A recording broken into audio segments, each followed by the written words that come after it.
Saudara Polresta Bandara Soekarno-Hatta, Tangerang, Banten bersama sejumlah stakeholders mengungkap kasus tindak pidana perdagangan orang yang akan diberangkatkan ke sejumlah wilayah di Asia Tenggara, Arab Saudi, dan Afrika. Pemirsa, data dari Satgas TPPO Polri periode 5 hingga 22 Juni 2023 menunjukkan terdapat 494 laporan kasus TPPO dengan total 580 tersangka yang ditangkap. Saudara Menko Polhukam Mahfud MD menyebut Indonesia darurat tindak pidana perdagangan orang. Hal ini berdasarkan data kematian korban TPPO yang jumlahnya mencapai hampir 2.000 jiwa sejak tahun 2020 hingga 2022. Kementerian Luar Negeri atau Kemenlu mencatat selama periode 2017 hingga 2022 terdapat total 2.523 kasus warga negara Indonesia yang menjadi korban perdagangan orang di luar negeri. Berdasarkan data itu, terlihat terdapat tren kenaikan kasus yang signifikan sepanjang 2022.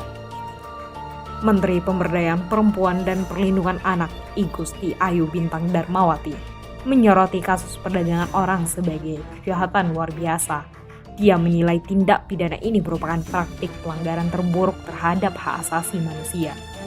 TPPO atau tindak pidana perdagangan orang membawa kerugian besar bagi negara dan pembangunan bangsa.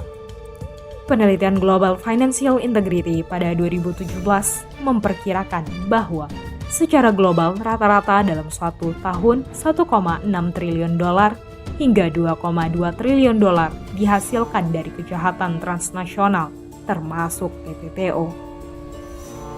Dari 11 kejahatan transnasional tertinggi dalam menghasilkan aliran dana global, harta kekayaan yang dihasilkan kejahatan TPPO merupakan peringkat keempat dan diperkirakan mencapai 150,2 miliar dolar per tahun. Kepala Biro Penerangan Masyarakat Divisi Humas Polri Brigjen Ahmad Ramadan membeberkan modus kejahatan TPPO terbanyak masih soal iming-iming menjadi pekerja migran dan pekerja rumah tangga dengan jumlah 434 kasus. Modus lainnya yakni menjadikan korban sebagai pekerja seks komersial atau PSK yakni sebanyak 175 kasus. Selain itu, modus bekerja sebagai ABK tercatat 9 kasus dan eksploitasi anak 43 kasus. PMI atau Pekerja Migran Indonesia yang menjadi TPPO itu diberangkatkan secara non-prosedural alias menggunakan visa wisata maupun ibadah untuk bekerja. Selanjutnya, mereka dipekerjakan di sektor informasi sebagai pekerja rumah tangga. Sehingga sesampainya di negara tujuan, banyak yang menjadi korban TPPO. Sistem Informasi Online Perlindungan Perempuan dan Anak atau Simponi PPA mencatat DKI Jakarta sebagai provinsi dengan kasus pelaporan korban TPPO paling tinggi di Indonesia. Sebanyak 521 korban telah melapor, meliputi laki-laki, perempuan, dan anak-anak. Disusul Jawa Barat 300 korban, Kepulauan Riau 144 korban, Kalimantan Barat 129 korban, dan Jawa Timur sebanyak 128 korban yang melapor. Dalam memerangi kasus TPPO, terdapat hal yang harus diperhatikan.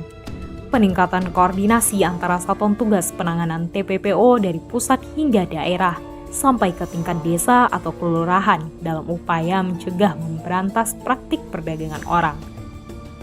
Selain itu, pemangku kepentingan harus melaksanakan sosialisasi secara masif, baik melalui pertemuan langsung atau lewat media konvensional dan media sosial.